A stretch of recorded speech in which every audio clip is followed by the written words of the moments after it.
Sometimes the deepest loneliness comes not from being alone, but from losing the one person who made your heart feel at home.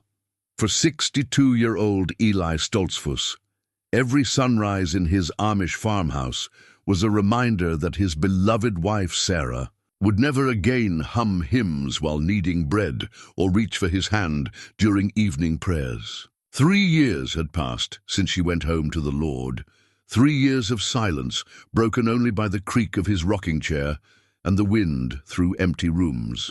On this autumn morning, Eli found himself at Morrison's livestock auction, reluctantly searching for a plow horse the community needed. In a forgotten corner sat 2 German shepherds with burlap sacks over their heads. Nobody wanted them, nobody even looked. But when one dog reached through the wire and gently placed its paw on Eli's weathered hand, something stirred in his heart that he thought had died with Sarah. What happened next would teach this grieving widower that sometimes God sends healing in the most unexpected forms. Before we jump back in, tell us where you're tuning in from, and if this story touches you, make sure you're subscribed, because tomorrow I've saved something extra special for you. The morning light filtered through the kitchen window of the Stoltzfus farmhouse, casting familiar shadows across the worn wooden table where Eli sat with his coffee growing cold. His weathered fingers traced the edge of Sarah's wedding ring, a simple gold band he'd carried in his pocket every day since the funeral. 3 years, 2 months, and 16 days since she'd drawn her last peaceful breath in the upstairs bedroom they'd shared for 35 years of marriage. Eli had built this house with his own hands when he was 27, fresh-faced and full of dreams about the family he and Sarah would raise within these walls. Every beam, every board, every careful joint had been crafted with love and the promise of a lifetime together. The kitchen still smelled faintly of her cinnamon rolls, though no baking had happened here since her passing. Her apron still hung on its wooden peg by the stove, unwashed and untouched, as if she might walk through the door at any moment and tie it around her waist. The house felt too large now, too quiet. Every room echoed with memories that brought both comfort and pain. In the living room, Sarah's rocking chair sat beside his own, the quilted cushion she'd sewn still bearing the gentle impression of her form. Her Bible rested on the side table, bookmarked at Psalms, where she'd been reading during her final weeks. Eli couldn't bring himself to move it. Outside, the October air carried the scent of dying leaves and the promise of winter. Eli's farm sprawled across 47 acres of gently rolling Pennsylvania countryside, where his grandfather had first broken ground in 1923. The barn needed repairs. Several shingles had blown off during the last storm, but Eli found it hard to summon the energy for such tasks. What was the point of maintaining a farm for one old man? His daily routine had become a ritual of remembrance. Each morning he rose at 5:30, the same time he'd awakened for 4 decades, to milk cows and tend livestock. But the cows were gone now, sold to his neighbor Jacob Byler the year after Sarah's death. The chickens had been given to Bishop Samuel's wife Martha. Only his vegetable garden remained, and even that had grown wild and overgrown. After coffee, Eli would walk to his workshop, a converted section of the barn where he crafted furniture with the same meticulous care his father had taught him as a boy.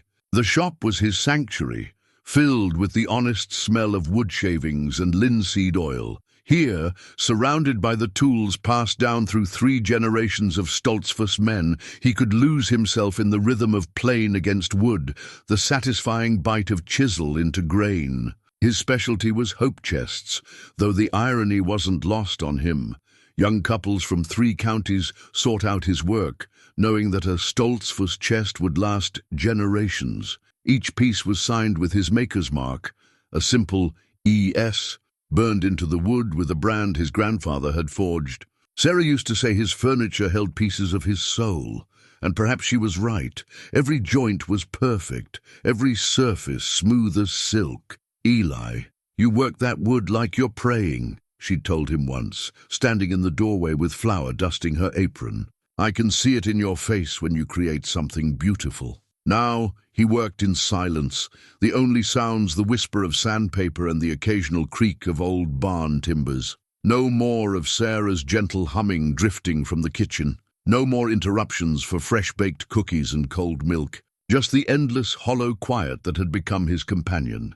The Amish community of Cedar Valley had rallied around him after Sarah's passing, as was their way. Bishop Samuel Lapp, a kind man with silver whiskers and eyes that held both authority and compassion, checked on him weekly. The bishop's wife Martha brought casseroles and bread, though Eli barely touched them. Ruth Miller, the widow who lived on the neighboring farm, stopped by with vegetables from her garden and gentle conversation that never felt forced or pitying. "Grief has its own season," Ruth had told him just last week, sitting on his front porch as autumn painted the maple trees gold and crimson. "Sarah wouldn't want you to stop living, Eli. She'd want you to find your way back to joy." But joy felt like a foreign concept now. Eli went through the motions of living, attending Sunday services when he could bear it, participating in barn raisings when duty called, maintaining the minimum connections that community life required. Yet inside, he felt hollow as a gourd, going through familiar patterns without purpose or passion. The young men of the community treated him with respectful distance, understanding that grief was a private thing. Jacob Byler, barely 22 and recently married, had taken over much of the farming that Eli could no longer manage alone. Jacob was a good boy, earnest, hard-working, with the same quiet strength that characterized their people. He reminded Eli of himself at that age, eager to build something lasting with his own hands. "Mr. Stoltzfus," Jacob had said the previous Sunday after service, "if you ever need help with anything at all, you just say the word. Sarah was like a grandmother to me growing up. It's the least I can do." Eli appreciated the kindness, but help meant acknowledging that he was no longer the man he'd once been. For 35 years, he and Sarah had been a team, she managing the household with quiet efficiency while he worked the land and crafted furniture to supplement their income. Together, they'd weathered crop failures, harsh winters, and the occasional illness that tested their faith. They'd never been blessed with children, but their love had been sufficient, complete in itself. Now, sitting alone at the breakfast table, Eli fingered Sarah's ring and tried to remember her voice. The sound was fading, becoming indistinct, like an echo growing fainter with each passing day. He could see her face clearly enough, the laugh lines around her brown eyes, the way her graying hair escaped its pins when she worked in the garden. But her voice was slipping away from him like water through cupped hands. The knock at his front door came as a surprise. Visitors usually announced themselves with the clip-clop of horse hooves on the gravel drive, but this morning brought only silence until the gentle rap of knuckles on wood. Eli opened the door, to find young Jacob standing on the porch, hat in hand, and worry creasing his boyish features. "Good morning, Mr. Stoltzfus. I hope I'm not disturbing you." "Not at all, Jacob. Come in. Come in." Jacob stepped into the kitchen, accepting the offered chair with the careful politeness that marked his upbringing. "I came about the plow horse," he said, his voice carrying the slight accent that flavored their Pennsylvania Dutch. "Bishop Samuel asked if I might accompany you to Morrison's auction this morning. There's supposed to be good draft stock available." Eli had forgotten about the auction. The community needed a strong horse for the shared plow, and as one of the elders, the responsibility fell to him to make the selection. It was the sort of task he'd handled dozens of times before, but the thought of leaving his quiet farm and venturing into the noise and chaos of Morrison's livestock auction filled him with dread. "I suppose we should go," Eli said, though every instinct told him to decline. "The community needs come first." Jacob's relief was visible. "I can hitch up my buggy if that would help. Save you the trouble." "No, boy. I can manage my own horse." Eli reached for his black hat from its peg by the door. "Give me a few minutes to ready myself." As Jacob waited in the kitchen, Eli climbed the stairs to his bedroom and stood before the old mirror that had reflected his face for 35 years. Grey whiskers, deep lines around his eyes, shoulders that seemed to carry invisible weight. He looked like what he was, a man whose best years lay behind him, but today, for the community's sake, he would venture back into the world. He slipped Sarah's ring from his pocket and held it up to catch the morning light. Such a simple thing, yet it contained a lifetime of love and shared dreams. Putting it back in his pocket, he descended the stairs where Jacob waited, with the patient respect of youth for age. "Ready?"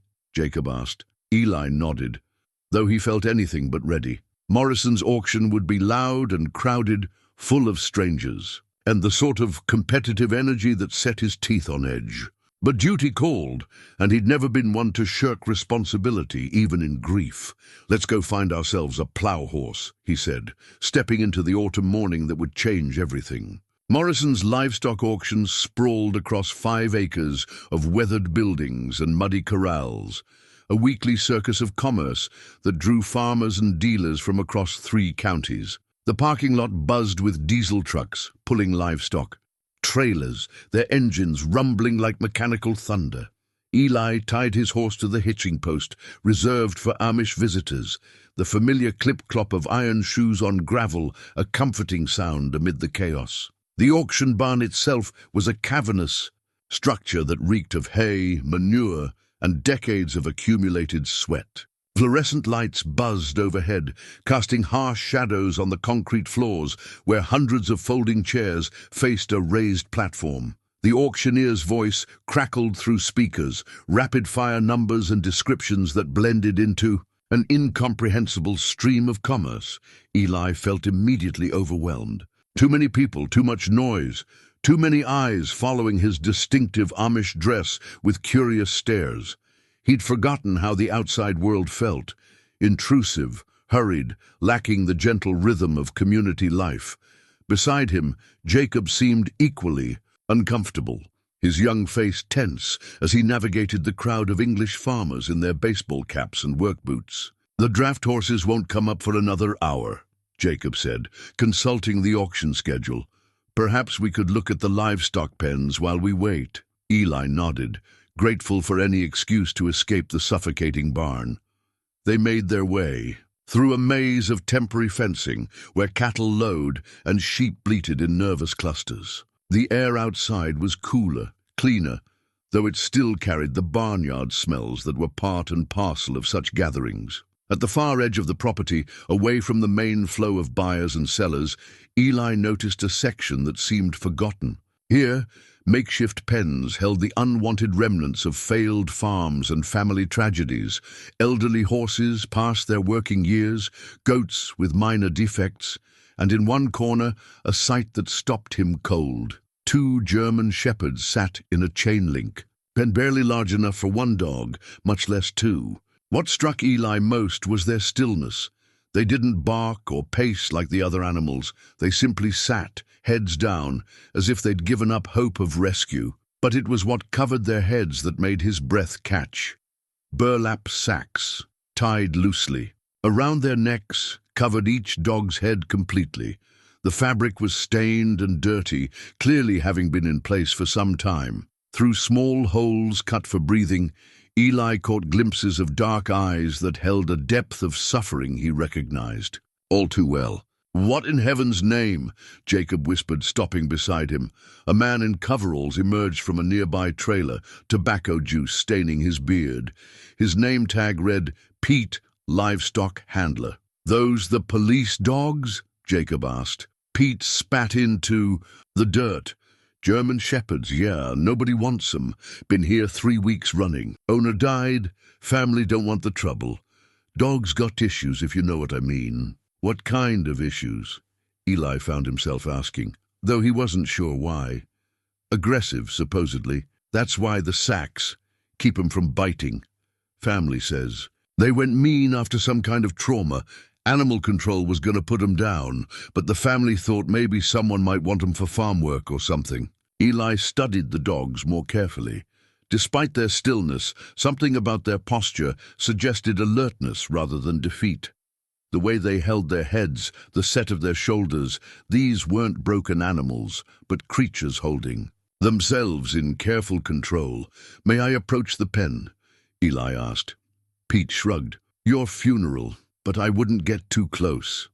They're unpredictable." Eli ignored the warning and stepped closer to the chain-link fence. The dogs didn't move, but he sensed their attention focusing on him.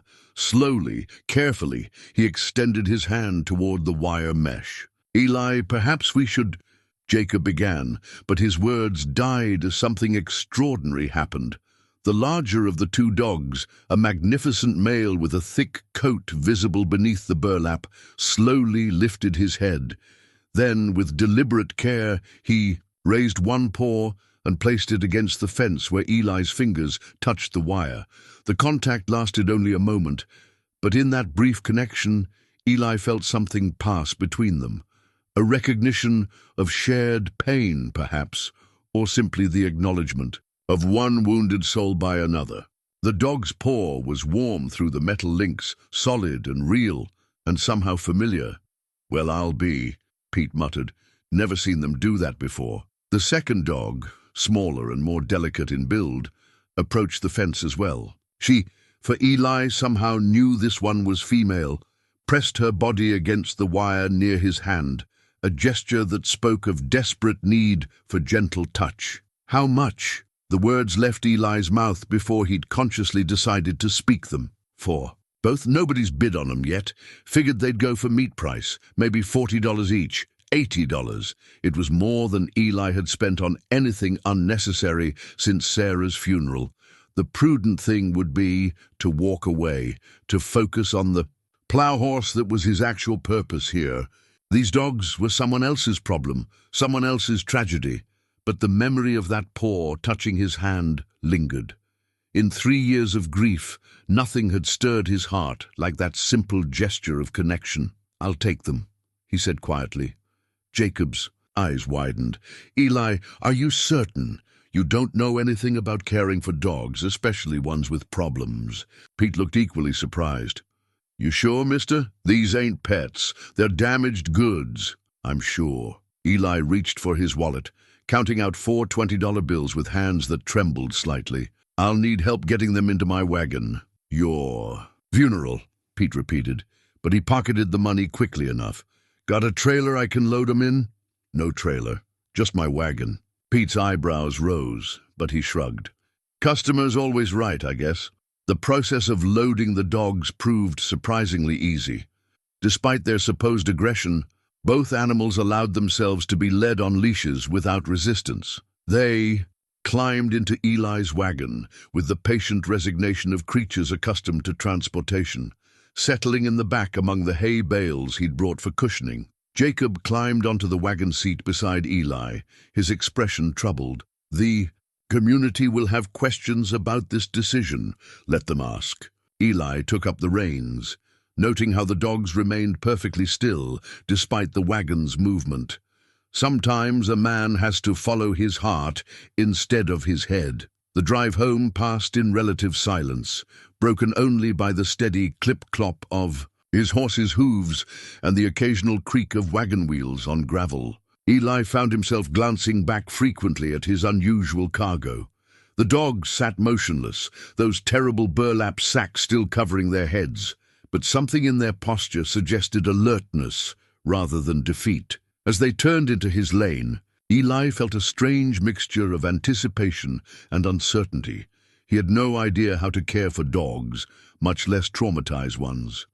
His knowledge of animals extended to farm stock, horses, cattle, chickens, creatures with practical purposes and predictable needs. These German shepherds were something entirely different, a responsibility he'd taken on without any clear understanding of what lay ahead. But as they pulled up to his barn and he helped the dogs down from the wagon, Eli experienced something he hadn't felt in 3 years, a sense of purpose beyond mere survival. These creatures needed him, and perhaps, though he was only beginning to understand it, he needed them as well. The larger dog stood quietly, while Eli examined the rope holding his burlap hood. The knot was complex but not cruel, designed to stay secure without causing harm. As Eli worked to untie it, The dog remained perfectly still, displaying a level of training and discipline that spoke of considerable investment in their development. "What have I gotten myself into?" he murmured, but there was no regret in his voice. Whatever lay ahead, whatever challenges these damaged animals might bring, Eli Stoltzfus had made his choice. For the first time since Sarah's death, he was moving forward rather than simply enduring. The auction paddle numbered 47 lay forgotten. In his pocket, the tool that had sealed his impulsive decision to embrace something beyond his grief-stricken routine. The barn smelled of old hay and decades of honest farm work as Eli led the two German shepherds inside. Afternoon sunlight slanted through the high windows, illuminating dust motes that danced in the golden air. The dogs moved with careful precision, their heads still covered by those awful burlap sacks, but their steps spoke of military training and disciplined movement. Eli had hastily prepared a corner of the barn with fresh straw and an old horse blanket Sarah had quilted years ago. The makeshift bedding looked pitifully inadequate for creatures who had clearly known better circumstances, but it was clean and dry. A start, at least. "Easy now," he murmured, his voice echoing in the cavernous space. "This is your home now. Nobody's going to hurt you here." The larger dog, the male who had touched Eli's hand through the fence, stood motionless as Eli approached with trembling fingers. The rope securing the burlap sack was more complex than it had appeared, woven through metal rings that suggested these restraints had been professionally applied. As he worked to untie the knots, Eli could feel the animal's controlled breathing, the careful stillness of a creature choosing cooperation over resistance. When the burlap finally fell away, Eli found himself looking into the most intelligent eyes he'd ever seen in an animal. Dark brown, almost black, they held depths of understanding that seemed almost human. The dog's coat was magnificent, thick and lustrous despite weeks of neglect, colored in rich blacks and deep golds. But it was the scars that caught Eli's. Attention! Old wounds, long healed, marked the dog's muzzle and ears. This animal had seen violence. "What happened to you, boy?" Eli whispered. The dog studied him with those remarkable eyes but made no sound. When Eli moved to remove the female's hood, the male remained perfectly still, watching every movement with protective intensity. The female was smaller, more delicate in build, but no less magnificent. Her coat showed similar coloring, though. Lighter gold markings brightened her face and chest.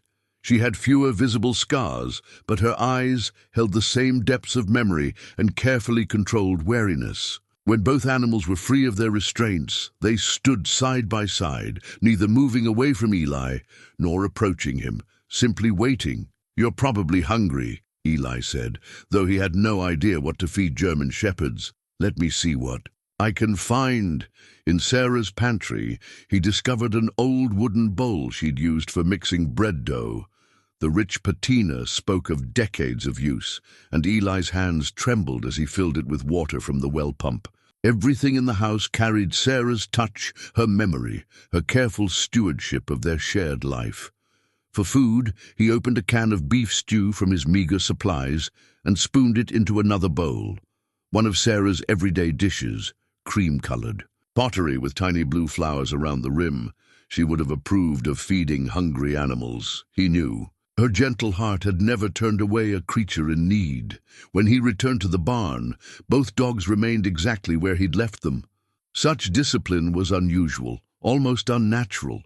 Most animals would have explored their new surroundings, marked territory, shown some sign of normal behavior. These two simply waited, as if long training had taught them that movement without permission led to consequences. "Here," Eli said, setting the bowls on the straw. "Eat." Neither dog moved toward the food. They looked at the bowls, then back at Eli, their expressions questioning. "It's all right," he said more firmly. "Eat." Still nothing. Eli crouched beside the bowls, dipped his finger into the stew, and tasted it himself. "See? It's good." The female shifted slightly, her nose twitching at the scent, but still she waited. Frustrated and concerned, Eli picked up a piece of beef with his fingers and held it out toward the male. "Here, boy, Take it." The dog's eyes fixed on the offered food, then moved to Eli's face. Slowly, carefully, he leaned forward and took the meat from Eli's fingers with gentle precision. His teeth never touched skin, his movement controlled and respectful. "Good," Eli said, surprised by the animal's restraint. "Good boy." As if this had been the signal they'd been waiting for, both dogs approached the bowls and began eating. Their manner was neat, controlled, no gulping or competition for food. They ate like soldiers at mess, efficiently and without waste. While they ate, Eli studied them more carefully. Both animals were in remarkable physical condition despite their recent circumstances. Their coats, though dusty, showed the underlying health of creatures who had been well cared for. Their muscle tone spoke of regular exercise and proper nutrition. These were not strays or unwanted pets. They were valuable animals who had somehow fallen through the cracks of human responsibility. When they finished eating, both dogs returned to the exact spot where Eli had left them and sat down in perfect parallel position. The display of discipline was almost unsettling. "You can relax," Eli said. "You're safe here." But relaxation seemed foreign to these animals. They maintained their alert posture, eyes tracking Eli's movements, ready to respond to commands that might come. As evening approached, Eli spread additional straw in the corner and dragged in an old wooden crate that might serve as shelter. The dogs watched these preparations with interest, but made no move to investigate their new accommodations. "I should give you names," Eli mused, settling onto a hay bale to observe his unexpected charges. "Can't keep calling you boy and girl." The male's ears perked slightly at the sound of Eli's voice, though his alert posture never changed. The female tilted her head with what might have been curiosity. "Samuel," Eli said, looking at the male. "After Bishop Samuel, a good man, strong and protective." The dog's ears moved forward at the sound. "And you?" he said to the female. "Ruth, after my neighbor who's been kind to me since Sarah passed." Both names felt right somehow. Samuel and Ruth, biblical names, good names that spoke of loyalty and faithfulness. The dogs themselves seemed to approve. Or perhaps Eli was imagining the subtle shifts in their posture that suggested recognition. As darkness settled over the farm, Eli brought out his old kerosene lantern and settled on a nearby hay bale with his worn Bible. Reading aloud had been a habit he'd shared with Sarah in the evenings, and the familiar words brought comfort even in solitude. "The Lord is my shepherd," he began, his voice carrying in the quiet barn. "I shall not want." To his surprise, both dogs relaxed slightly at the sound of his voice. Samuel's rigid posture softened, and Ruth actually lowered herself to the straw, though her eyes remained watchful. "He maketh me to lie down in green pastures," Eli continued. "He leadeth me beside the still waters." By the time he finished the psalm, both dogs had settled more comfortably, though they remained alert. It was a beginning, the first sign that they might eventually learn to trust their new circumstances.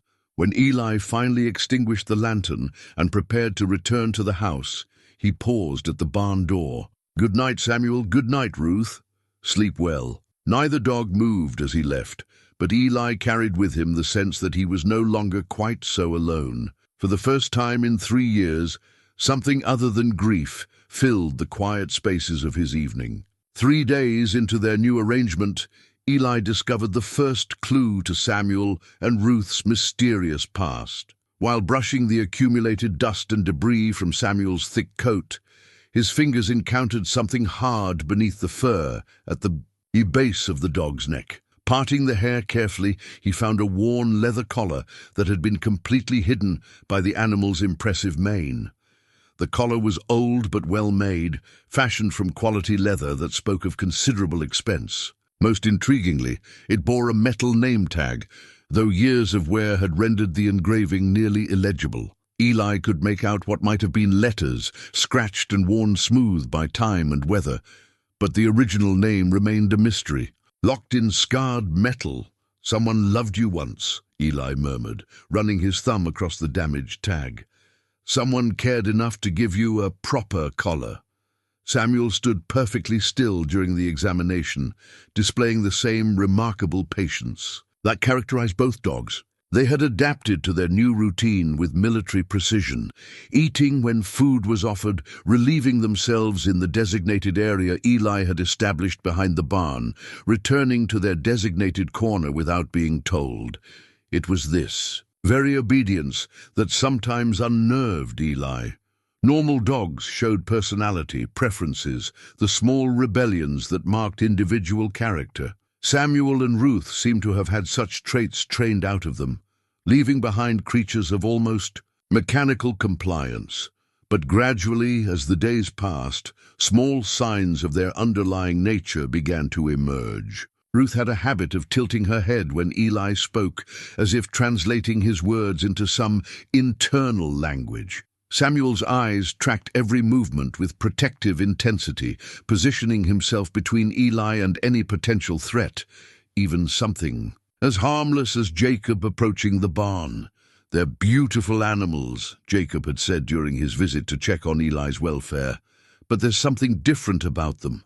They move like soldiers." "Perhaps they were police dogs," Eli suggested, though even as he spoke the words, he sensed something more complex in their background. "Police dogs are retired, not abandoned," Jacob pointed out. "These two have seen something that changed them." Eli had been thinking the same thing. Both animals carried themselves with the bearing of creatures who had witnessed violence, who had learned that survival depended on perfect obedience and constant vigilance. Yet despite their obvious trauma, they showed no aggression toward him, only a careful, respectful distance that spoke of damaged trust rather than damaged temperament. The breakthrough came during the second week, quite by accident. Eli had been reading aloud from Ecclesiastes, as had become his evening custom, when a sudden thunderstorm swept across the valley. Lightning illuminated the barn in stark white flashes, followed by crashes of thunder that shook the old building to its foundations. Both dogs immediately went into what could only be described as combat positions, low, alert, ready for threats that existed only in their memories. Samuel's hackles rose, and Ruth pressed herself against the barn wall, both animals scanning for enemies that weren't there. "Easy," Eli said, setting aside his Bible. "It's just a storm. Nothing to fear." But his words had no effect. The dogs remained frozen in their defensive postures, eyes wide, with something that looked very much like terror. Whatever they had experienced, it involved sudden loud noises and immediate danger. Without thinking, Eli moved closer to them, settling on the straw within arm's reach of both animals. "The storm will pass," he said quietly. "You're safe here. I won't let anything harm you." To his surprise, Ruth pressed against his side, the first voluntary contact she had initiated. Her body trembled with each thunder crash, but she seemed to draw comfort from his presence. Samuel remained alert, but shifted closer, creating a protective triangle with Eli at the center. "That's better," Eli murmured, placing a gentle hand on Ruth's head. Her coat was incredibly soft, and she leaned into his touch with what might have been relief.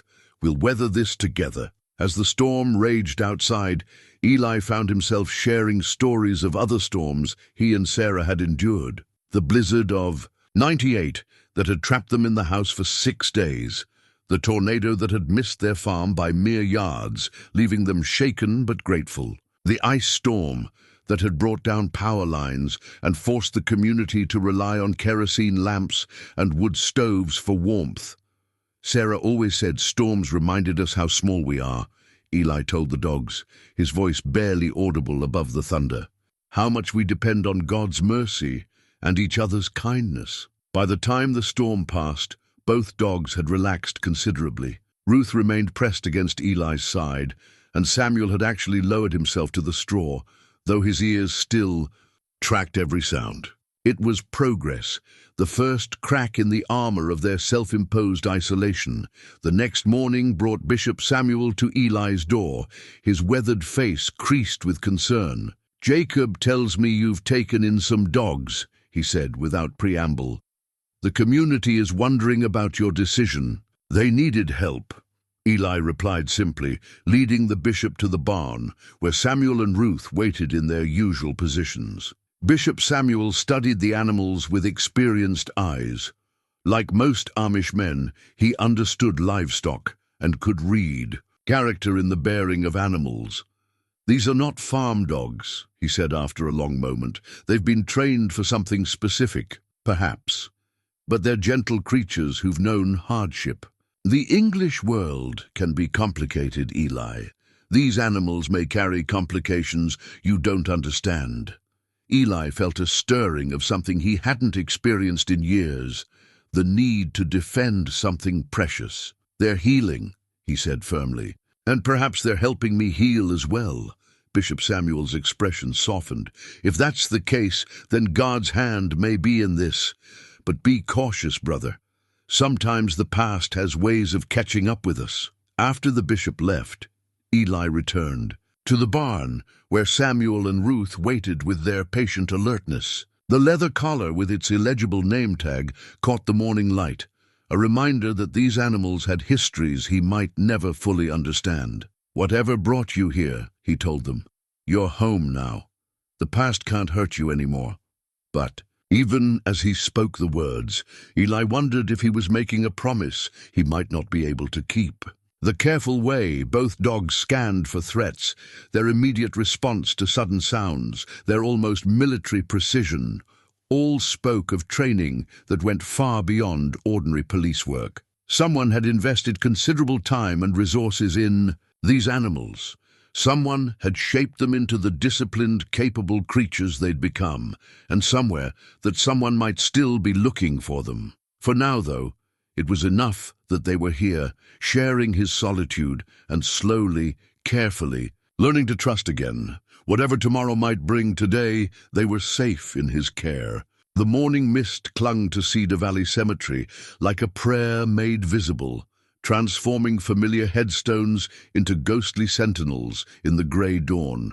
Eli walked the gravel path with Samuel and Ruth flanking him, their movements synchronized despite having never been trained to walk together. It was their third week together, and this was the first time he'd brought them to Sarah's grave.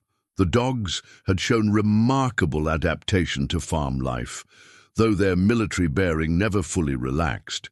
They'd learned the boundaries of the property, established routines around Eli's daily activities, and shown an almost supernatural ability to anticipate his needs. When he worked in his shop, they positioned themselves where they could watch both him and the approaches to the barn. When he tended his neglected garden, they patrolled the perimeter with quiet efficiency. Sarah's headstone was simple granite, carved with her name, dates, and the biblical verse that had guided her life.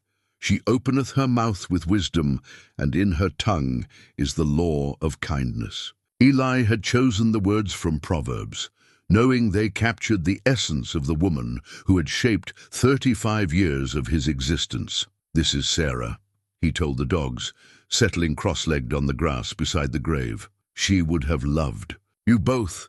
She had a heart for wounded creatures. Samuel and Ruth positioned themselves on either side of him, alert but calm. Their presence transformed this weekly ritual from solitary grief into something approaching companionship. For the first time since Sarah's death, Eli felt he had someone to share his memories with, even if they couldn't respond in words. She could heal anything that was hurt, Eli continued, his voice soft in the morning stillness. Birds with broken wings, calves born too early, even the meanest tomcat would gentle under her touch. She said healing wasn't about fixing what was broken.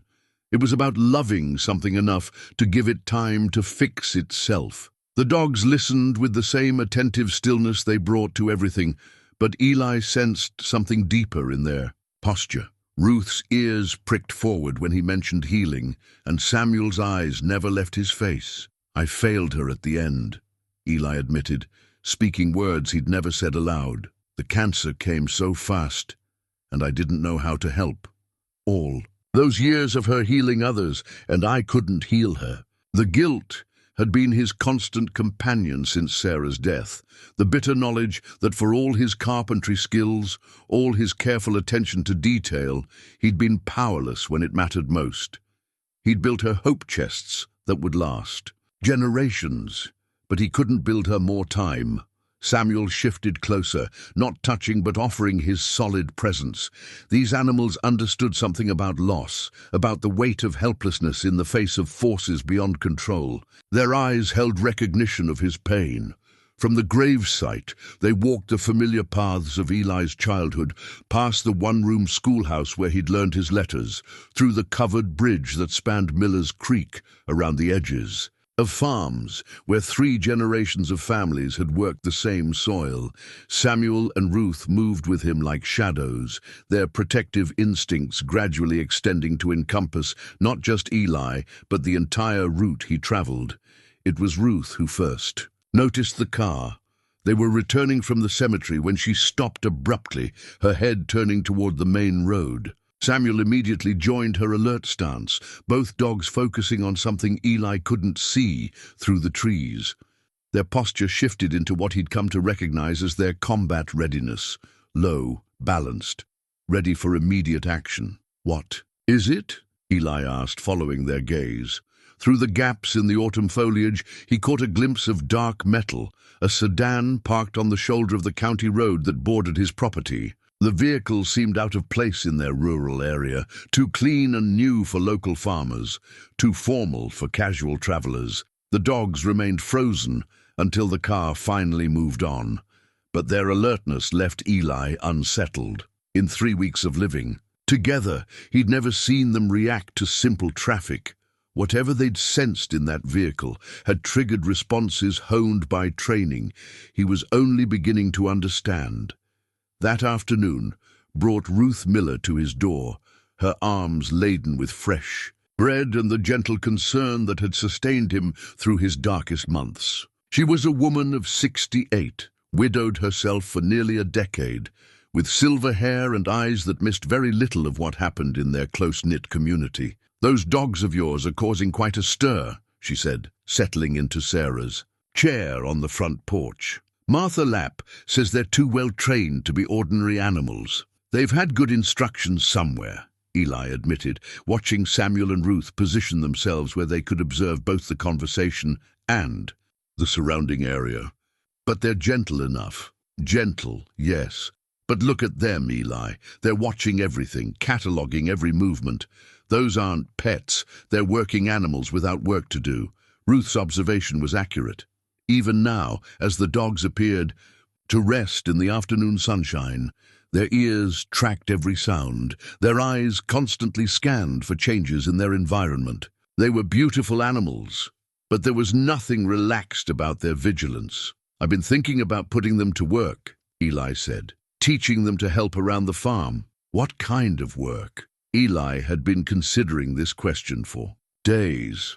Normal farm dogs herded livestock, guarded property, or provided companionship, but Samuel and Ruth possessed capabilities that exceeded such simple tasks. Their intelligence, their discipline, their obvious training, all suggested they'd been prepared for far more complex responsibilities. "I'm not sure yet, but they need purpose as much as they need care." Ruth studied the dogs with thoughtful eyes. "They've been good for you," she said finally. "You're sleeping better, eating more regularly. The haunted look is leaving your eyes." It was true.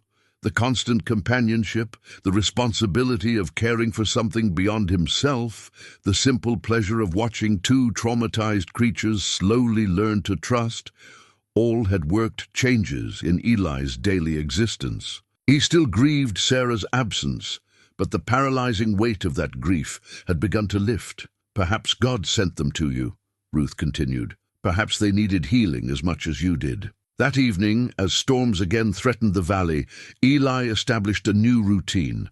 Instead of leaving Samuel and Ruth alone in the barn during bad weather, he brought them into the house. The kitchen was large enough to accommodate them, and their presence transformed the empty space into something approaching a home. They settled on the braided rug Sarah had made from scraps of worn clothing. their bodies relaxed, but their senses still alert. Eli read aloud from his Bible, choosing passages about shepherds and flocks, about lost sheep finding their way home. The dogs listened with the same attentive stillness they brought to everything, but gradually, almost imperceptibly, their vigilance softened. When thunder began rolling across the hills, neither dog tensed into defensive positions. Ruth moved closer to Eli's chair, accepting the comfort of his hand on her head. Samuel remained alert but calm, his protective instincts focused on genuine care rather than trauma-driven hypervigilance. "We're a strange family," Eli told them. As rain began pattering against the windows, an old widower and 2 dogs with secrets, but perhaps strange families are exactly what we all need. Outside, the storm raged with the same fury that had once sent both dogs into panic. Inside, 3 damaged souls found peace in each other's company, sheltered by walls Eli had built with his own hands and warmed by the growing bonds that connected broken hearts in the patient work of healing. In his pocket, Sarah's wedding ring caught the lamplight as he reached for his Bible, and for the first time since her death, the weight of it felt like blessing rather than burden. November brought the first hard frost to Cedar Valley, transforming Eli's world into a landscape of silver and gold. The dogs had been with him for 6 weeks now, and their presence had become as natural as breathing. Samuel and Ruth moved through, their days with purpose that grew stronger each week, their mysterious training finding new expression in farm life. It was while cleaning out Sarah's old trunk that Eli discovered the faded photograph that would change everything. Tucked between her wedding dress and a bundle of letters was a picture of himself and Sarah from their courting days. 25-year-old faces full of hope and dreams, standing beside the covered bridge that still spanned Miller's Creek. Sarah's smile radiated the joy that had sustained their marriage through 3.5 decades of shared life. But it wasn't the image that struck Eli most profoundly. It was the realization that he could look at Sarah's young face without the crushing weight of loss that had characterized every memory since her death. The grief remained, would always remain, but it had transformed from a burden that crushed him into something approaching gratitude for the years they'd shared. "She would be amazed by you two," he told Samuel and Ruth, who watched from the bedroom doorway with their characteristic alertness. "She always said broken things could become more beautiful than they'd ever been before." The dogs had indeed become beautiful. Weeks of proper nutrition and gentle care had restored their coats to magnificent condition. Samuel's black and gold fur gleamed with health, while Ruth's lighter coloring had taken on an almost luminous quality. But their transformation went deeper than physical recovery. The hypervigilance that had marked their early days was softening into protective awareness, and moments of genuine playfulness had begun to emerge. Jacob Byler had become a regular visitor, drawn by curiosity about the remarkable animals and growing friendship with Eli. At 22, Jacob possessed the earnest enthusiasm of youth, balanced by the solid work ethic that characterized their people. He reminded Eli of himself at that age, eager to learn, quick to understand, respectful of knowledge earned through experience. "They're not like any dogs I've ever seen," Jacob said, watching Samuel demonstrate his ability to fetch specific tools from Eli's workshop. "Tell him to bring the chisel, and he brings the chisel. Ask for the small plane, and he brings exactly the right one." "They understand more than they let on," Eli agreed. "Sometimes I think they know what I need before I do." This was literally true. Ruth had developed an uncanny ability to anticipate Eli's routines, appearing with his morning coffee cup before he'd consciously decided to make coffee, positioning herself near the door when visitors approached before any knock came. Samuel's protective instincts had evolved into something approaching partnership. He seemed to understand which tasks required his assistance and which called for patient observation. But it was their response to the woodworking that most intrigued. Eli. Both dogs were fascinated by the rhythm of his craft, lying quietly for hours while he worked, but showing intense interest in each stage of creation. They watched him measure twice and cut once, observing the careful joinery that would hold furniture together across generations. "You appreciate good craftsmanship," Eli told them during one afternoon session. "Sarah always said my work held pieces of my soul. Perhaps you can see those pieces." The breakthrough came when Eli began teaching Jacob advanced techniques for building hope chests. The young man had natural talent and genuine interest, but he lacked the subtle understanding that separated good craftsmanship from true artistry. "Feel the wood," Eli instructed, guiding Jacob's hands across a piece of cherry that would become the chest's front panel. "Every tree has its own personality, its own grain, its own way of wanting to be shaped." Samuel and Ruth positioned themselves where they could observe the lesson, their attention focused with the same intensity they brought to everything. But as Jacob struggled with a particularly difficult joint, something remarkable happened. Ruth rose and approached the workbench, gently taking Jacob's sleeve in her teeth and leading him to a different angle. From this new position, the grain became visible, the natural stress lines that would guide his cuts. "She's showing you where to look," Eli said, amazed. "She's been watching, learning." Jacob stared at the dog in wonder. "It's like she understands what we're trying to accomplish." Over the following days, both dogs became unofficial assistants in the workshop. They learned to retrieve specific tools, to stand clear during dangerous operations, to alert Eli when Jacob made mistakes that could damage either the work or himself. Their intelligence seemed to grow with each new challenge, as if months of disuse had been followed by rapid reawakening. But it was the stranger who appeared at Eli's gate that reminded him how little he truly knew about his companion's past. The man was unremarkable. Medium height, brown hair, dressed in casual clothes that suggested neither wealth nor poverty. He claimed to be a tourist interested in Amish craftsmanship, but something in his manner set both dogs on immediate alert. "Beautiful animals," the stranger said, his eyes never quite meeting Eli's, as Samuel and Ruth positioned themselves between him and their master. "German shepherds, aren't they? Military breeds. They're good dogs," Eli replied carefully. "I'm something of an expert on military working dogs myself. These two look like they might have specialized training." "Where did you acquire them?" The question was asked casually, but both dogs had gone rigid with tension. Samuel's hackles rose slightly, and Ruth pressed closer to Eli's side, behaviors he hadn't seen since their first weeks together. "Morrison's auction," Eli said. "They needed homes." "Morrison's, interesting." The stranger pulled out a small notebook and wrote something down. "You wouldn't happen to know their previous owner, would you? Sometimes people like to stay in touch with animals they've had to give up." "The owner died," Eli said firmly. "The family couldn't keep them." "Of course. Well, if you ever decide you can't handle them, there are organizations that specialize in retired military dogs. I could put you in touch." After the man left, both dogs remained agitated for hours. They patrolled the property perimeter repeatedly, checking and rechecking boundaries with the thorough attention of creatures expecting trouble. "He knew you," Eli said, watching their restless movement. "Whoever he was, you've seen him before." That night, as storms again threatened the valley, Eli brought out Sarah's prayer shawl, a beautiful piece she'd knitted during the early years of their marriage.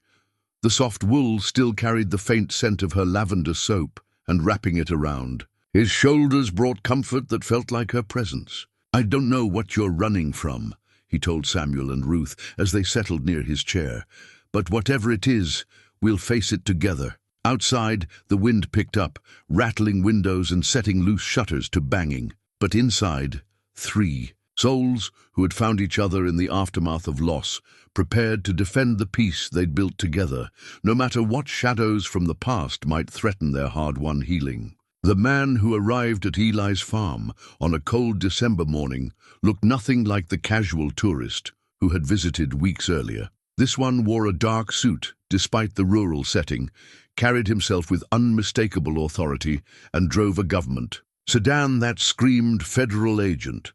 Samuel and Ruth reacted to his presence before his car had even turned into the lane, both dogs going rigid with the kind of focused tension Eli had learned meant serious danger. "Mr. Stoltzfus?"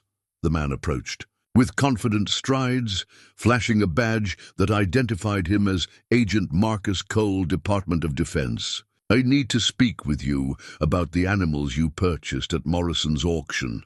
Eli's hands stilled on the hammer he'd been using to repair his fence. "What business does the federal government have with my dogs?" "Those aren't your dogs, sir. They're military assets that were improperly disposed of." Cole's eyes never left Samuel and Ruth, who had positioned themselves between him and Eli with the precision of trained bodyguards. Their designations are K-9 units, Samuel and Ruth, formerly attached to a classified special operations unit. The names hit Eli like physical blows. He'd chosen those names randomly, or so he'd thought, yet they matched the dog's original designations. Coincidence seemed impossible. "You're mistaken," Eli said carefully. "These dogs were abandoned by their owner's family." "No, Mr. Stoltzfus. They were stolen from a military facility after witnessing events that certain people would prefer to keep buried." Cole pulled out a tablet, showing official-looking documents. "These animals contain crucial evidence in their behavioral patterns, evidence that could expose a conspiracy involving arms, dealing, murder, and treason." Eli felt the world shift around him. The careful peace he'd built with Samuel and Ruth suddenly seemed fragile as morning frost. "Evidence? Military working dogs are trained to observe and remember. Their reactions to specific stimuli can be read by experts to reconstruct events they've witnessed." Cole gestured toward the dogs, who remained motionless but radiating tension. These two saw their handler murdered by members of his own unit when he refused to participate in illegal arms sales to enemy combatants. The revelation hit Eli like cold water. The dog's trauma, their hypervigilance, their immediate recognition of Cole's voice. Suddenly everything made terrible sense. "Their handler was Master Sergeant David Morrison," Cole continued. "A good soldier who discovered his commanding officer was selling weapons to insurgents. When Morrison threatened to report the operation, he was executed during what was officially listed as an enemy ambush." "Morrison." Eli's voice was barely a whisper. "The same Morrison whose family owned the livestock auction where you found them. Morrison's widow was protecting the dogs, hiding them in plain sight until she could figure out how to expose the truth. But she died before she could act, and her family, not understanding the situation, put the dogs up for sale." Eli looked at Samuel and Ruth with new understanding. These weren't just traumatized animals. They were witnesses to murder, living evidence of crimes that reached into the highest levels of military command. "What do you want with them?" Eli asked. Cole's expression shifted, revealing something cold beneath his professional demeanor. "I need these animals destroyed before they can testify. The military tribunal investigating Morrison's death has developed techniques for interpreting K-9 witness behavior. If these dogs appear before that tribunal, they'll expose operations that are vital to national security." The words hung in the air like poison. Eli realized with crystal clarity that Agent Cole hadn't come to retrieve military assets. He'd come to eliminate witnesses. "You're not here to help them," Eli said. "You're here to silence them." Those dogs saw things that could compromise ongoing operations and endanger American lives. Sometimes the greater good requires difficult choices. The greater good of covering up murder and treason. Cole's mask slipped completely, revealing the calculating predator beneath. "Mr. Stoltzfus, you're a simple farmer who's gotten in over his head. Turn over the animals, and you can return to your quiet life. Refuse, and you'll find yourself facing federal charges for harboring stolen government property." Both dogs had begun to tremble, not with fear, but with barely controlled rage. They recognized Cole's voice, his scent, perhaps even his role in their handler's death. Samuel's lips pulled back in a silent snarl, while Ruth pressed so close to Eli that he could feel her rapid heartbeat. "These dogs aren't property," Eli said, his voice carrying the quiet strength that had sustained him through 35 years of marriage and 3 years of grief. "They're living beings who've suffered enough. They're security risks that need to be neutralized. They're under my protection now." Cole laughed, a sound devoid of humor. "Protection? Old man, you have no idea what you're dealing with. The people behind this operation have resources you can't imagine. Military contracts worth hundreds of millions of dollars are at stake. Then perhaps it's time those people faced justice." "Justice?" Cole's voice turned harsh. "Morrison thought he could expose us too. He thought his moral righteousness would protect him. It didn't." The admission hung between them like a confession. Cole had essentially confirmed his role in Morrison's murder, trusting that an elderly Amish farmer posed no real threat to his operations. "I'm giving you 24 hours to reconsider," Cole said, pulling out his phone and taking pictures of the farm, the dogs, and Eli himself. "After that, I'll return with sufficient authority to take the animals by force. And if you've contacted anyone about this conversation, if you've tried to involve local law enforcement or federal agencies, I'll know. We have resources you can't comprehend." As Cole drove away, Eli knelt between Samuel and Ruth, both dogs pressing against him with desperate intensity. They were no longer just pets or companions. They were refugees from a war zone, survivors of betrayal and murder who had somehow found their way to his small farm. "He killed your master," Eli said quietly. "He murdered the man you were sworn to protect."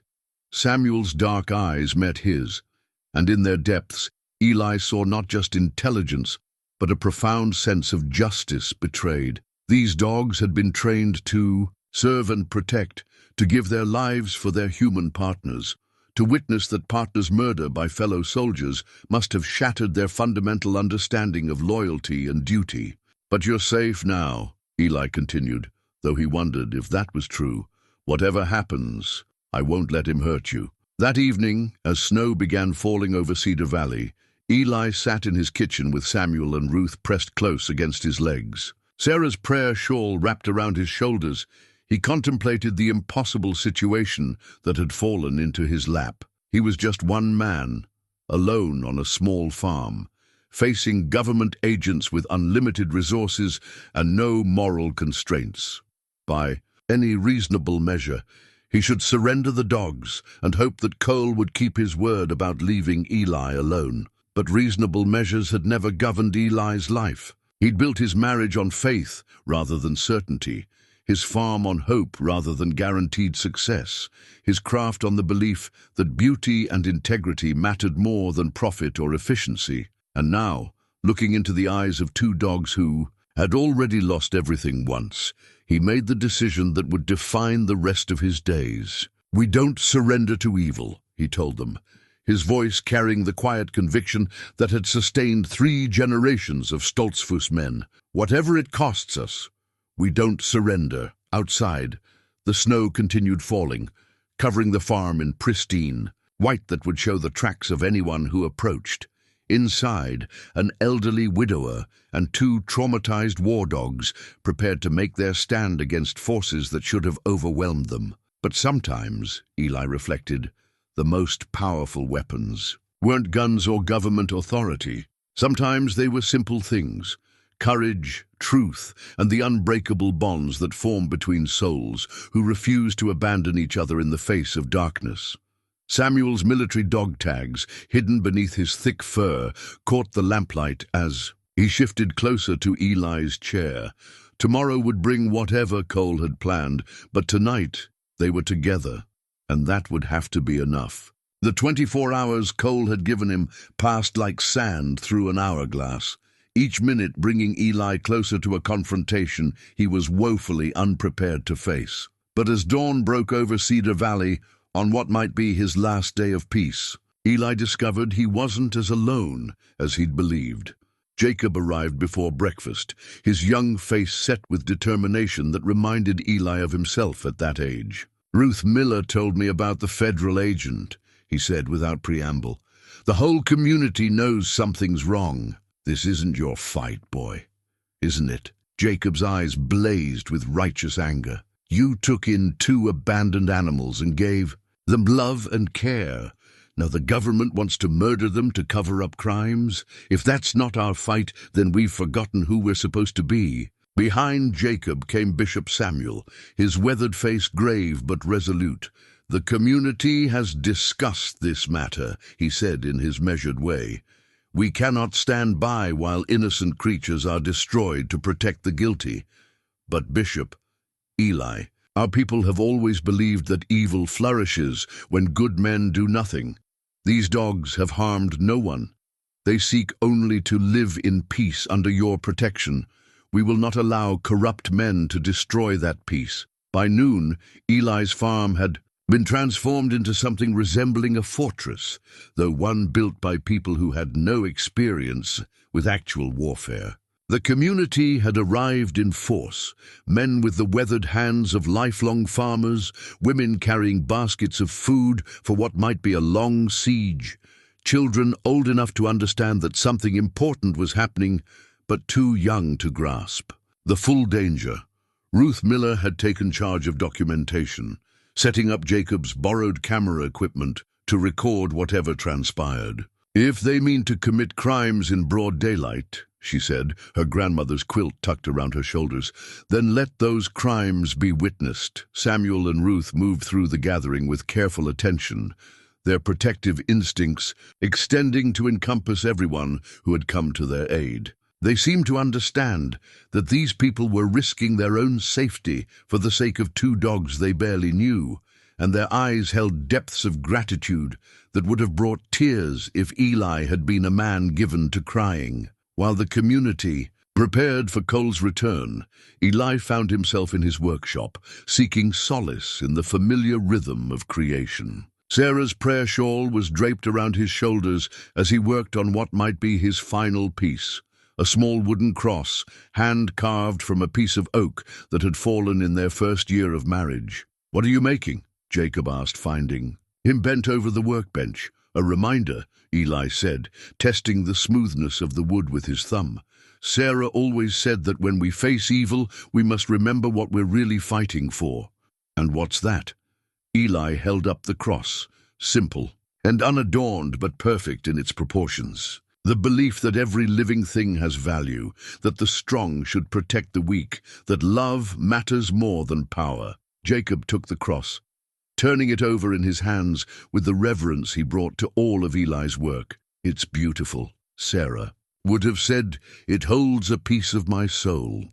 Eli accepted the cross back, slipping it into his pocket beside her wedding ring. "Perhaps it does."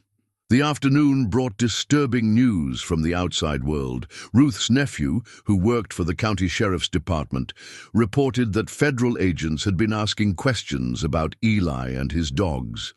Local law enforcement had been instructed to avoid the area and take no action without federal authorization. "They're isolating us," Bishop Samuel said grimly, "making sure no help comes from official sources." But help was already there, in the form of 37 community members who had chosen to stand with Eli against forces they couldn't fully comprehend. Men who had never faced violence beyond the occasional farm accident stood ready to put themselves between corrupt agents and 2 traumatized dogs. Women who had spent their lives nurturing and healing, prepared to document crimes against the innocent. As evening approached, Jacob made a discovery that changed everything. While researching Morrison's death on his laptop, he'd found newspaper archives that told a more complete story than Cole's carefully edited version. Master Sergeant Morrison wasn't just murdered, Jacob announced to the gathered community. He was trying to expose arms sales that funded terrorist attacks against American troops. The weapons his unit was selling were being used to kill our own soldiers. The revelation rippled through the gathering like stones thrown into still water. These were people who had sons and daughters serving in the military, families who understood the ultimate cost of betrayal in war. How many soldiers Died because of those weapons?" Ruth Miller asked, her voice carrying the steel that had sustained 3 generations of widowhood. According to this report, at least 47 American casualties can be traced to weapons sold by Morrison's unit. Jacob's face was pale with anger. Morrison discovered the connection and threatened to expose the entire operation. So they killed him and made it look like enemy action. "And the dogs saw it happen," Eli said quietly. Samuel and Ruth pressed closer to him, as if they understood that their story was finally being told.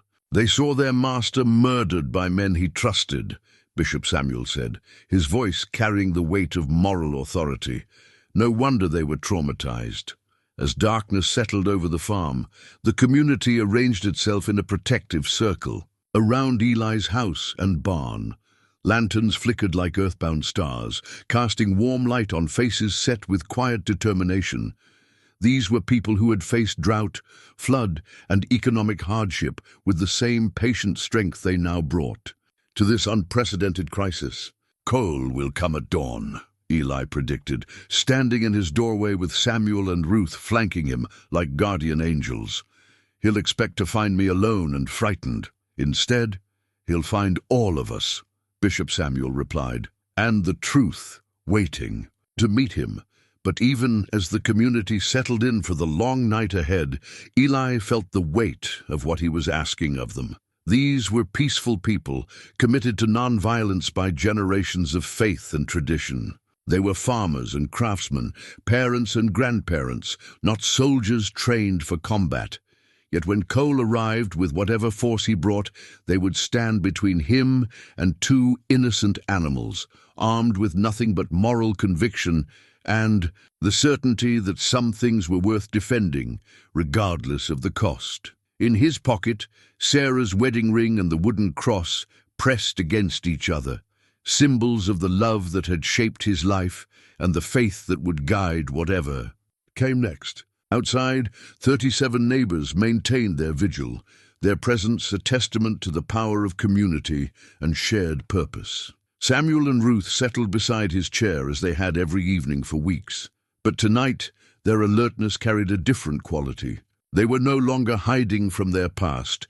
They were preparing to face it with an army of allies who had chosen to stand with them against the darkness. "Tomorrow, we find out what we're truly made of," Eli told them, his hand resting on Samuel's head.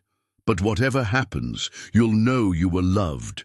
You'll know you had value. You'll know that ordinary people thought you were worth defending."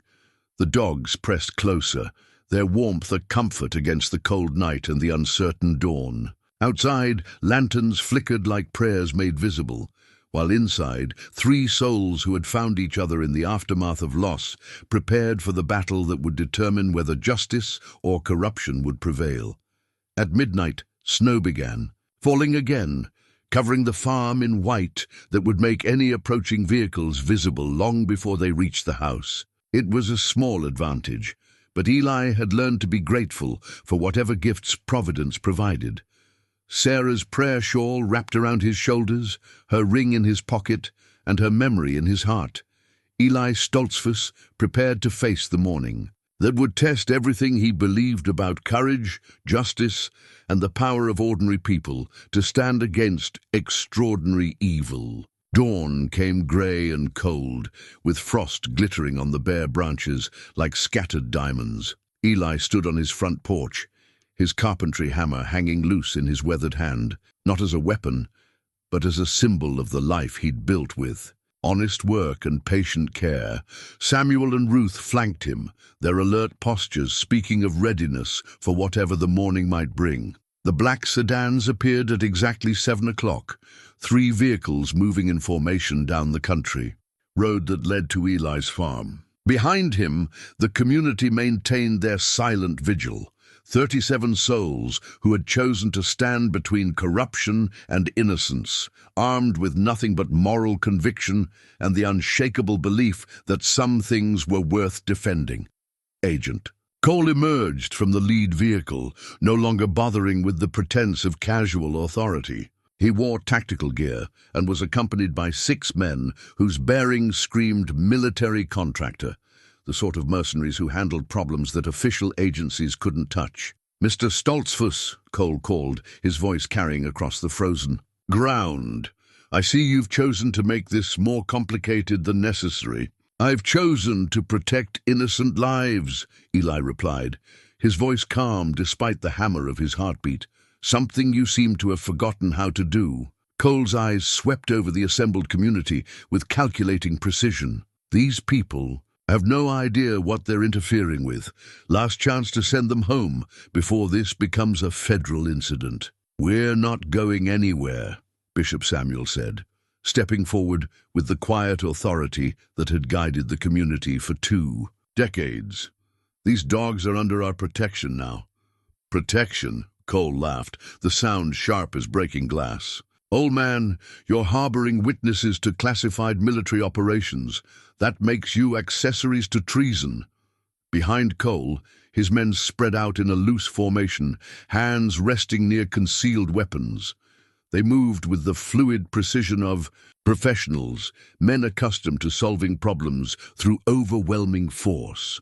But Samuel and Ruth had begun to react in ways that caught everyone's attention. The dogs weren't cowering or preparing to flee. They were going rigid with recognition, their eyes fixed on Cole, with the intensity of creatures staring at their worst nightmare made flesh. Ruth began to growl, a low sound that carried across the farmyard like distant thunder. Samuel's hackles rose, and his lips pulled back to reveal teeth that spoke of generations of selective breeding for protection and warfare. "They remember you," Eli said, understanding flooding through him. "They know your voice." Cole's professional mask slipped for just a moment, revealing something ugly beneath. "Animals can't testify in court, old man. Their reactions mean nothing, don't they?" Jacob emerged from behind the camera equipment, his young face blazing with righteous anger. "Because I've been recording everything, and their behavior tells a pretty clear story about who they recognize as a threat. Turn off that camera, boy, or what?" Ruth Miller stepped forward, her grandmother's quilt wrapped around her like armor. "You'll murder a 22-year-old in front of 40 witnesses. Add that to your list of crimes." Cole's tactical team began moving closer, their body language shifting from professional restraint to predatory readiness. The community responded by pressing closer together, creating a human barrier between the agents and the dogs that would require violence to breach. "You're all making a serious mistake," Cole warned, his voice taking on the cold edge of someone accustomed to being obeyed. "Without question. These animals are classified military assets. Interfering with their recovery is a federal crime." "Then arrest us all," Bishop Samuel said simply. "But you'll have to explain to a federal judge why you need armed mercenaries to retrieve 2 traumatized dogs from an elderly farmer." The standoff stretched like a wire pulled to breaking, 43 civilians facing 7 armed professionals in a confrontation that should have been impossibly one-sided. But Cole had clearly expected to find Eli alone and frightened, not surrounded, by an entire community willing to put their bodies between him and his objectives. "Last warning," Cole said, his hand moving toward his concealed weapon. "Stand aside, or we'll move you aside." That's when Samuel made his choice. The massive German shepherd stepped forward, placing himself directly between Cole and Eli. For the first time since arriving at the farm, Samuel abandoned his careful restraint and became what he'd been trained to be: a warrior.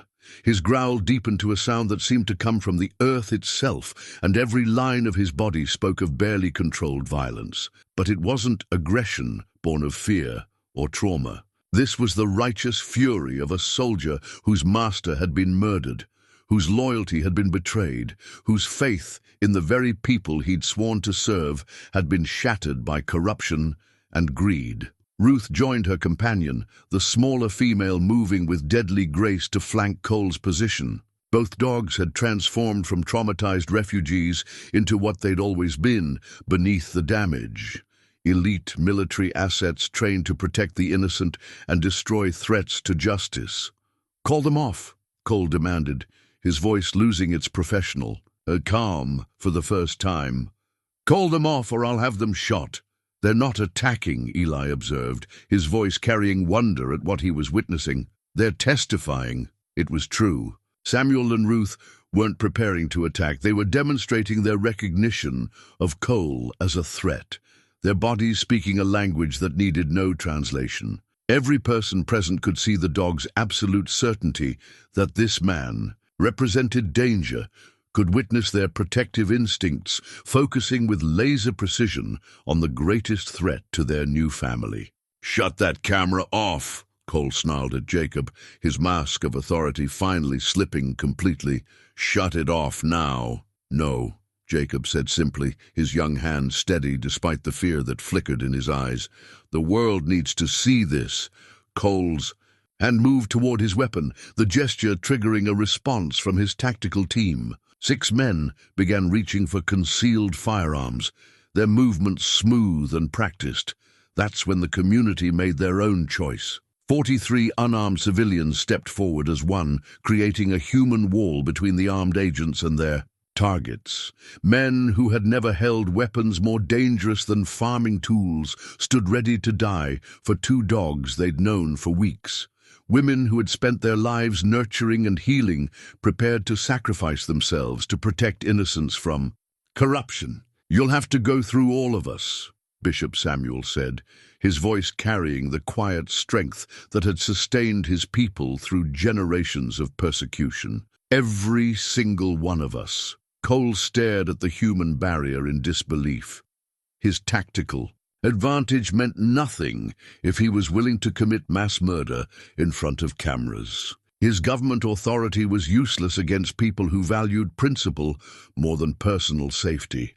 Behind the protective wall of community, Samuel and Ruth pressed close to Eli, their recognition of him as their true master, complete and unshakable. They had chosen their side, and no amount of force would make them abandon the man who had shown them love when the world had shown them only violence. The confrontation balanced on a knife's edge, 43 lives hanging in the balance as Cole calculated whether his mission was worth the massacre it would require to complete. The moment stretched like eternity.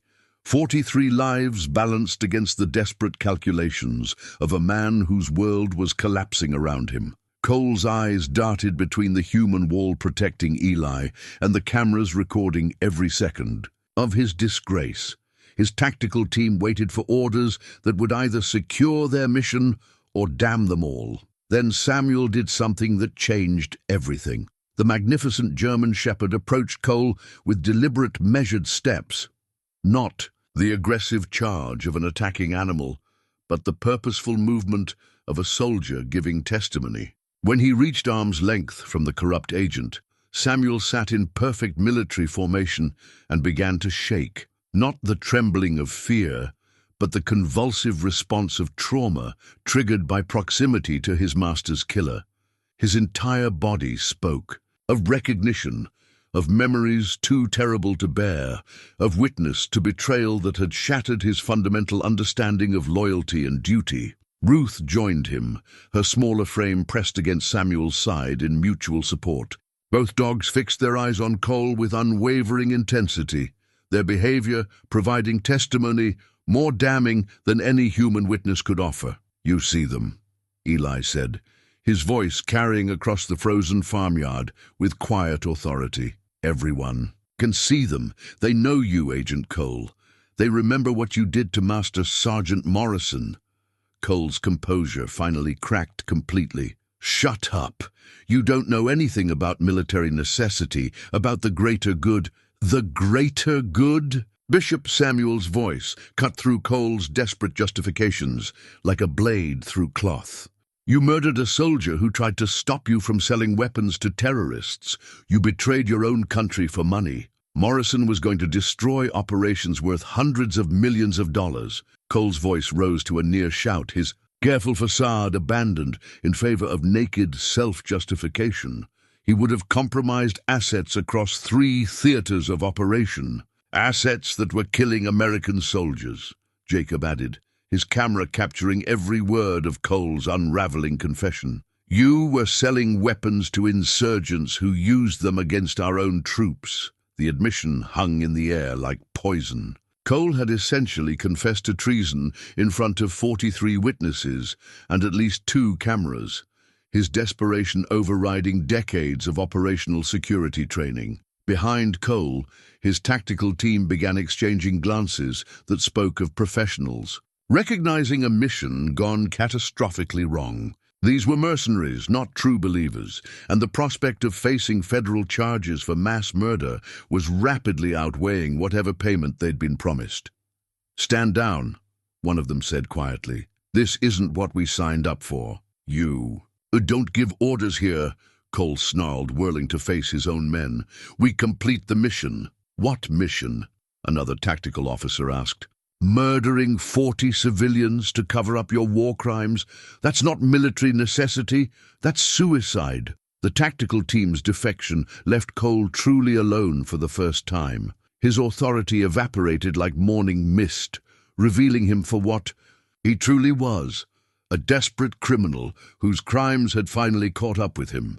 Samuel and Ruth remained in their testimonial position, their trembling bodies speaking louder than words about the trauma they'd witnessed. But gradually, as Cole's power collapsed around him, both dogs began to relax. The threat that had haunted their nightmares was finally exposed, finally powerless to hurt anyone else. That's when the state police arrived. 3 patrol cars came racing up the country road, their sirens wailing across the frozen landscape. Ruth Miller's nephew had apparently decided that federal instructions to avoid the area mattered less than preventing a massacre in his own community. The officers emerged from their vehicles with weapons drawn, but their targets weren't the assembled civilians. Jacob's live streaming of the confrontation had reached law enforcement channels, and Cole's recorded confession had sealed his fate. Agent Marcus Cole, the lead trooper, announced, "You're under arrest for conspiracy, treason, and accessory to murder." Cole's last desperate gambit was to reach for his concealed weapon, but Samuel was faster. The massive dog surged forward, not to attack but to restrain, using his considerable weight and strength to pin Cole to the ground, while state troopers moved in with handcuffs. As Cole was dragged away, still shouting threats and justifications, his abandoned tactical team surrendered without resistance. They were professionals who understood when a situation had become untenable, and their cooperation would likely earn them reduced sentences in exchange for testimony against their former employer.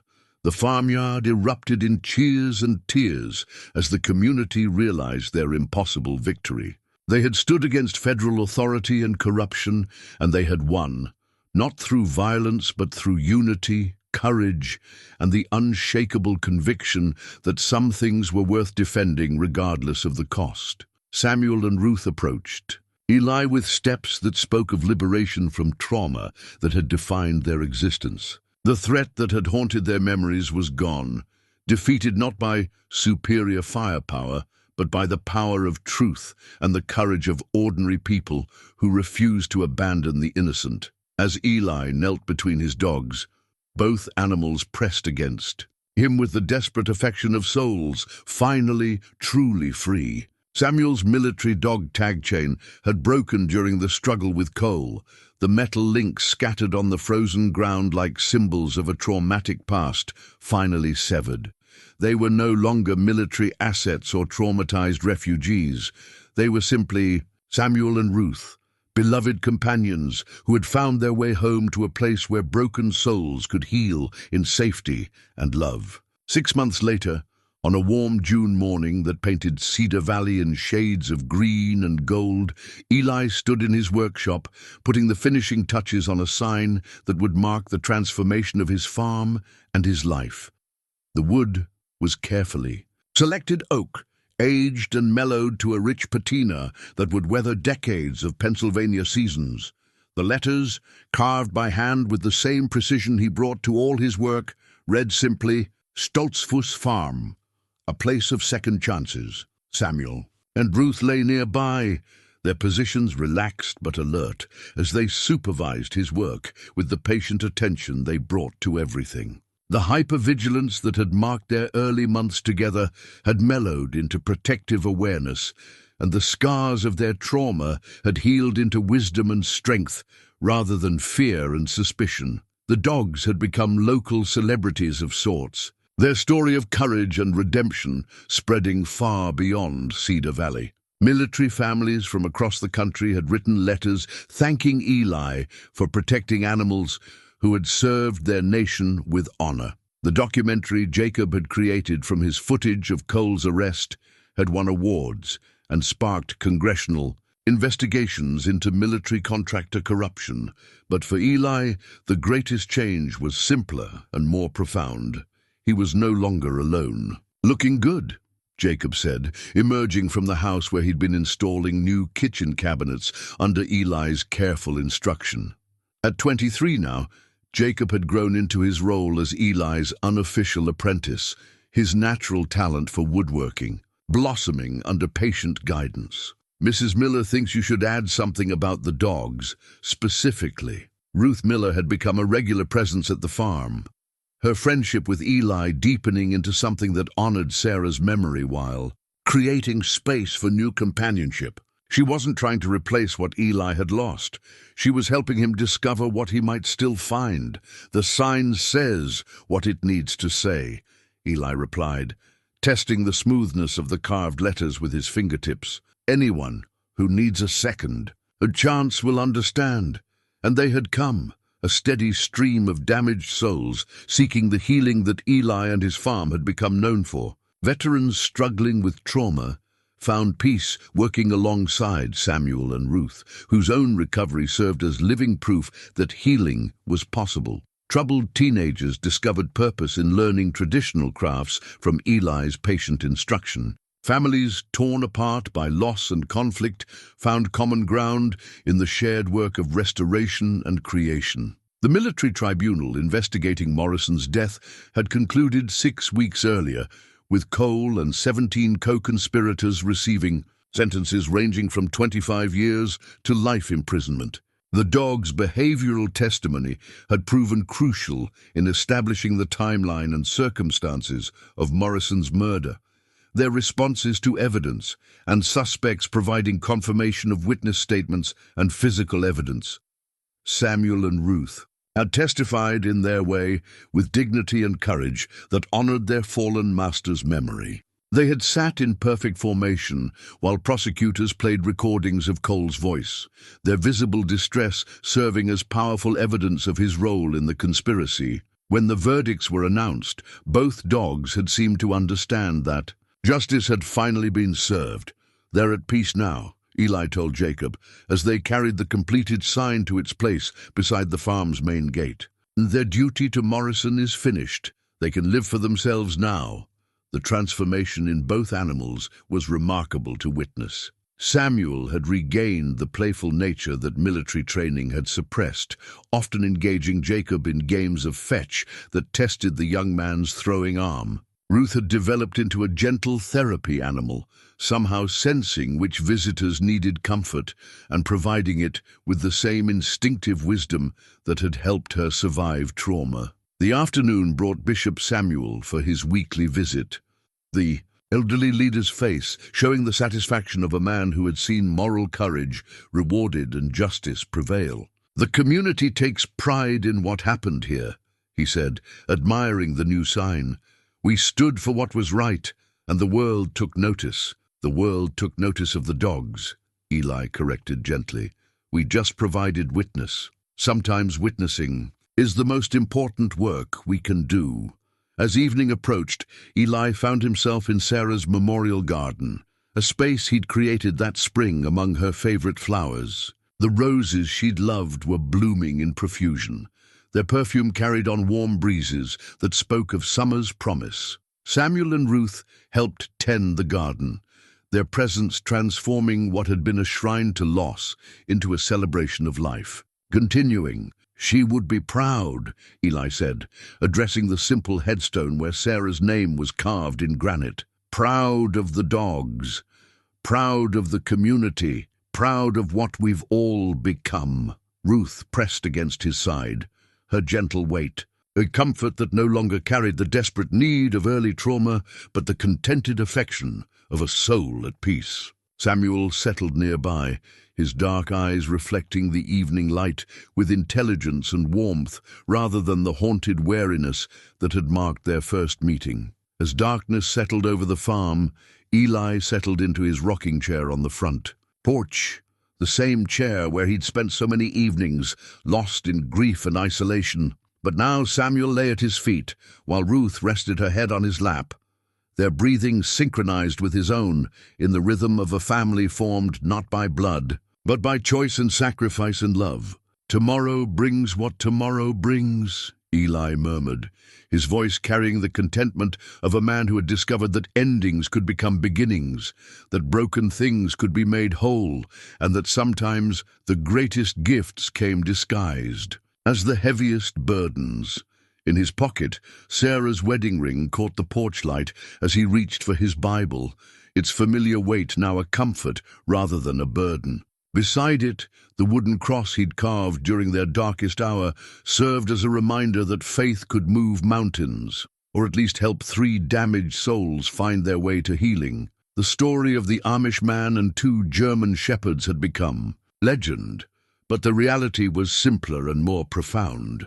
It was the story of how broken hearts could mend each other, how courage could triumph over corruption, and how love, once freely given, multiplied beyond all measure or expectation. Under stars that had witnessed countless stories of loss and redemption, 3 souls who had found each other in the aftermath of trauma rested in the peace they had built together, secure in the knowledge that some bonds transcend circumstance, that some families are chosen rather than born, and that some second chances become better than first ones ever could have been.